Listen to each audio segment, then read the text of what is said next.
Le premier point pour se défaire du trap de la culpabilité est la foi en la révélation de la grâce. Est la foi en la révélation de la grâce. Romains 3, versets 19 à 26. Or, nous savons que tout ce que dit la loi, elle le dit à ceux qui sont sous la loi afin que toute bouche soit fermée. Une des choses que le diable essaie de faire dans la prison, c'est de garder ta bouche fermée. Et que tout le monde soit reconnu coupable devant Dieu.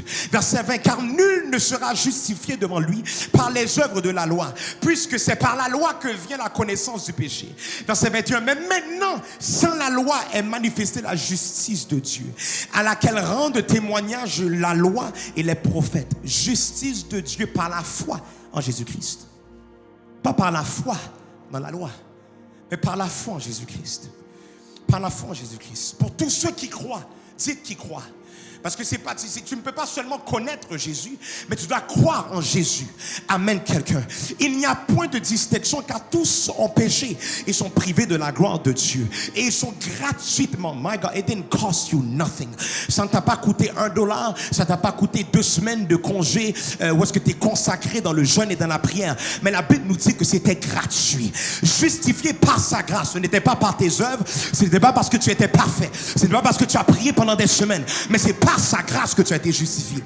Par le moyen de la rédemption qui est en Jésus-Christ. Je n'ai pas dit c'est en ton pasteur, ce n'est pas en ton église, mais c'est en Jésus-Christ que tu as été justifié. C'est lui que Dieu a destiné par son sang à être pour ceux qui croiraient victimes propitiatoires, afin de montrer sa justice parce qu'il avait laissé impunis les péchés commis auparavant. Au temps de sa patience, afin, dis-je, de montrer sa justice dans le temps présent.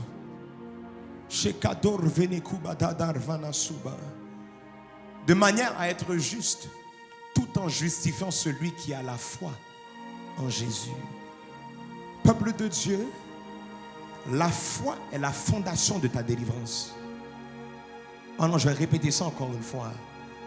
La foi est la fondation de ta délivrance. La foi est la base de ta libération. Si tu veux être libre, tu dois avoir la foi en le libérateur par excellence. Si tu veux être délivré de ce trap de la culpabilité, tu dois avoir la foi en le grand délivreur par excellence. Hébreux 11, verset 6 nous dit ceci dans la Bible du semeur, pas Louis II, non, la Bible du semeur. Or, sans la foi, il est impossible de lui être agréable. Car celui qui s'approche de Dieu doit croire, dites croire, qu'il existe, c'est qu'il existe, et qu'il récompense ceux qui se tournent vers lui. Oh, j'aime cette version. La Bible va nous dire qu'il récompense ceux qui se tournent vers lui. Ah, lorsque tu es dans cette prison, tu as 3 options. Soit tu te tournes vers le sol abattu, soit tu tournes tes regards vers les grilles qui te prouvent que tu es emprisonné, ou la dernière option, soit tu tournes tes regards vers Dieu. J'aurais espéré que des gens ce soir auraient conditionné leurs yeux à regarder à la bonne endroit. My God, let me tell you this in English. You are looking at the wrong target. Tu dois regarder la bonne cible. Et la cible pour ta délivrance, c'est Jésus.